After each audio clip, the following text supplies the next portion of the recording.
கிறிஸ்துவில் பிரியமானவர்களே, இன்று மிகவும் முக்கியமான ஒரு நாள். குருத்தோலை ஞாயிறு என்று சொல்வார்கள். இல்லையானால் ஆண்டவராகிய இயேசு கிறிஸ்து பவனியாக எருசலேம் நகரத்திற்கு சென்ற நாளை அனுசரிக்கிற ஒரு நாளாக நாம் எல்லாரும் பார்க்கலாம்.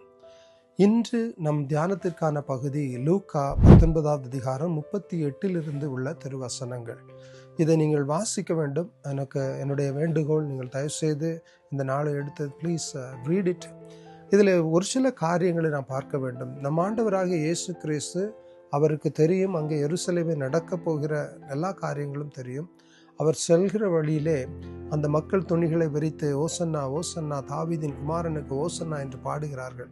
இதை வாசிக்கும் பொழுது லூக்கா 2வது அதிகாரத்திலே 14வது வசனம் எனக்கு ஞாபகத்திலே வருகிறது. அங்கே வானதூதர்கள் இடையர்களுடைய மத்தியிலே வந்து இதுபோலவே உன்னதத்திலே மகிமை உண்டாகட்டும் என்று பாடுகிறதை நான் பார்க்கிறேன். So now Jesus is entering into Jerusalem to fulfill the prophetic words spoken through for the Messiah.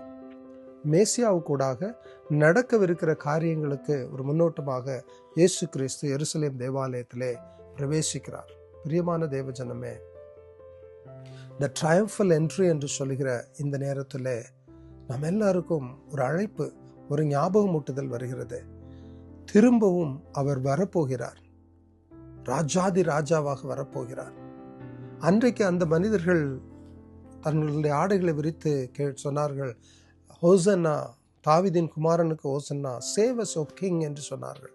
இன்று உலகத்திலே அநேக பாடுகளும் சஞ்சலங்களும் நடந்து கொண்டிருக்கிற நாட்களிலே, if you call out to Jesus, if you tell that Jesus help me, அவர் மறுபடியும் வரும்பொழுது எடுத்துக்கொள்ளப்படுகிற ஜனக்கூட்டத்திலே நாமளும் இருப்போம்.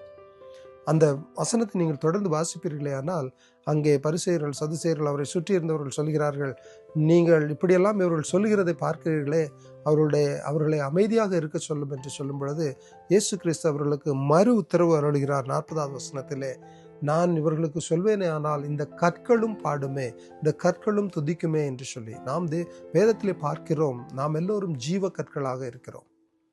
So as we call out the name of Jesus, நாம் இன்றைக்கு அவரை பார்த்து கூப்பிடுகிற வேளையிலே, அவரை பார்த்து நாம் தாவீதின் குமாரனே எனக்கு இறங்கும் என்று சொல்லுகிற வேளையிலே, அவர் நம்மையும் அந்த மகிமைக்குள் பிரவேசிக்க ஆயத்தப்படுத்துவார், பலன் தருவார், வழி நடத்துவார். பரிசுத்த ஆவியானவரால் நிரப்பப்பட்டு நாமும் அவரோடு கூட எடுத்துக்கொள்ளப்படும்படிக்கு நம்மை தயார்படுத்தும் நாட்களாக இது இருக்கட்டும். அன்றைக்கு இயேசு கிறிஸ்து போன அந்த